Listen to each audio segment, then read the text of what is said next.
So we talked about returns on investment.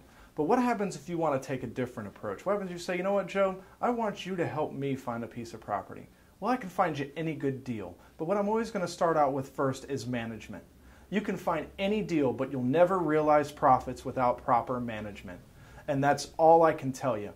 And what we've done is, because I have 11 years experience in this business, I manage a 60-unit property up in Ohio, and I've done so for the last 3 years. I have a total of roughly about 110 properties, or units as I call them, that we have to manage on a regular basis, on a monthly basis.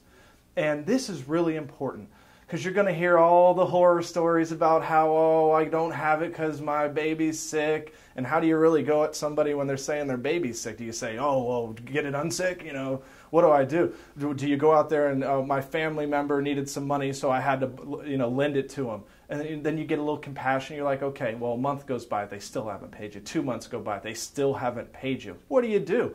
Oh, well, now I got to go find an eviction attorney. Well, how much does that cost? $400, $500. You know, where do you keep coming up with this money? Most people buy single-family homes as rental potentials. No! Stop the presses. You do not buy single-family homes and rent them. You want to know why? It's called your break-even ratio.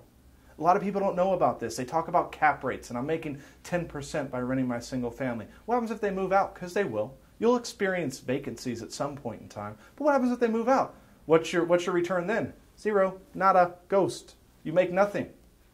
So what's your break-even ratio? Zero. I mean, 100%. If it's not occupied, you're losing money. That's why I always recommend buy a duplex. If you're in property management, what does it matter whether you're managing 1, 2, 3, 4 units? What does it matter? Go buy a duplex, buy a triplex, buy a quad. You're going to see your break-even ratios start to widen. And what I mean by that is you only have to have 2 properties rented to cover your mortgage, your water bill, and everything you're responsible for. Everything else on top of that, cash flow. Why make $200 when you can make $1,000? These are type of things that if, hey, you want to go try it yourself, go for it. I'll teach you everything I know. But I'll tell you one thing right now. If you want to make real money, invest with me, and then we'll go even further.